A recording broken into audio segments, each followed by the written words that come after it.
Today, we are diving deep into the story of a truly legendary Mastiff from the Indian subcontinent, the Bully Kutta. But this isn't the story of just one dog. It's the story of two, how a single breed evolved into two very different animals, one an ancient hunter and the other a modern gladiator. Let's get right into it. Okay, first things first, just look at this dog. This is the classic ancient type Bully Kutta. You can immediately feel the power, right? That immense bone structure, that imposing presence. This is a dog that was built for a very serious purpose. It's like a living piece of history. You know, a dog like this picks up a nickname or two, and this one is pretty serious, the Beast from the East. And that's not just because of its size. It's about a legacy of strength, intensity, and a certain mystique that has surrounded this breed for centuries. And that really brings us to the central question we're tackling today. Has this ancient warrior, this breed that some people claim is a pure relic, actually stayed the same all this time? Well, as we're about to see, the answer is a fascinating and pretty complex no. So, to really understand the Bully Kutta of today, you have to go back to the beginning. We need to look at its original form, the ancient warrior dog. This is the foundation, the original blueprint that everything else was built on. And what's super interesting is its original name, Bully Kutta. In Punjabi and Hindustani, Bully means heavily wrinkled, and Kutta, well, that just means dog. So its name, heavily wrinkled dog, literally points to its most defining physical feature. And believe me, that becomes really important when we compare it to the modern version. Let's break down that original blueprint. The ancient type, you're looking at a mostly white coat over dark, pigmented skin. Then you've got that signature, heavily wrinkled face with incredibly loose, stretchable skin. The head is massive, but with no prominent stop. That's that little dip between the eyes. Add in some heavy dewlaps under the neck, deep-set eyes, and a massive bone structure, and there you have it, the classic form. And this picture just says it all, doesn't it? Look at the sheer volume of that loose skin around the head and neck. Now, that wasn't just for looks. No way. That was a purely functional trait designed to protect the dog from the teeth and claws of huge animals during a hunt. So, what was that original job? What was its function?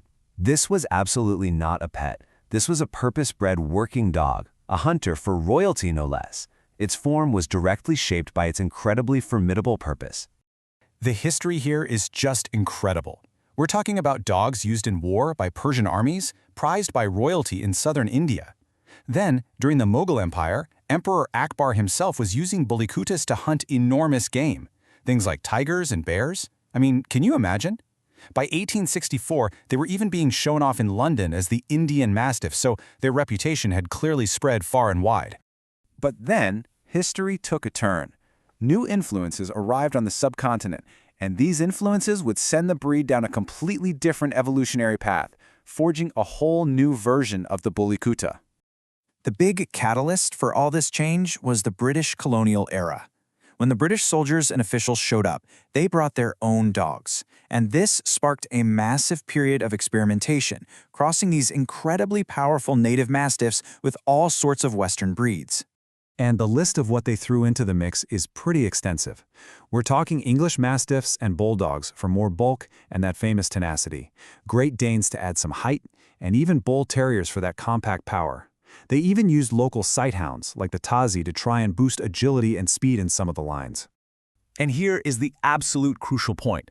The purpose of the dog was changing. The original big game hunter was being reshaped. As dogfighting tragically became a popular and brutal form of entertainment, breeders started demanding a different kind of animal, one built not for the hunt, but for the fighting pit. And all of that led directly to what we now call the modern Bully Kutta. It wasn't really a corruption of the old breed, it was a deliberate reimagining. It was a powerhouse built for a new and very, very different arena. And wow, when you put them side by side like this, the change just hits you right away. On the left, you've got the ancient hunter, with its loose skin and that classic mastiff head. Then on the right, the modern gladiator, tighter skin, a much stockier build, and a completely different head shape. It's two dogs, one name, but honestly, a world of difference. Let's just break those differences down feature by feature.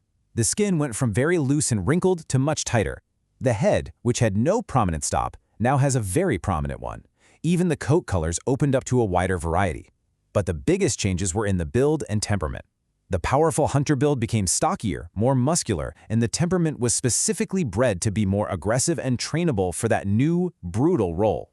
So what you end up with, the result of all this selective breeding, is a dog that's not just physically different, but temperamentally different from its ancestor. The modern variant is, by its very design, a different animal, built for a different world. So all of this leaves us with a kind of divided legacy. The name Bully Kutta doesn't really refer to a single consistent breed anymore, but to two very distinct expressions of its genetic history. The big takeaway here is really clear. The Bully Kutta is a perfect example of breed evolution happening right before our eyes. You've got the ancient type, which is this rare echo of a past era of royal hunts, and then you have the modern type, a powerhouse forged by colonial influences and the harsh demands of the fighting pit. And when you look at this modern Bully Kutta, you can see that whole story written into its very form. The power is just undeniable, but the physical details, the tighter skin, the sheer muscularity, the shape of the head, they all tell the story of its more recent and more violent history. And this leaves us with one final and I think really fascinating question. For those of us who are dog enthusiasts who believe that a breed's form must follow its function, which of these two is the truer Bully Kutta? Is it the ancient hunter, a rare relic of its original job? Or is it the modern gladiator, the dog that adapted and evolved to survive in a new, harsher world? It's a real debate about what truly defines a breed, its ancient origins, or its ability to keep on evolving.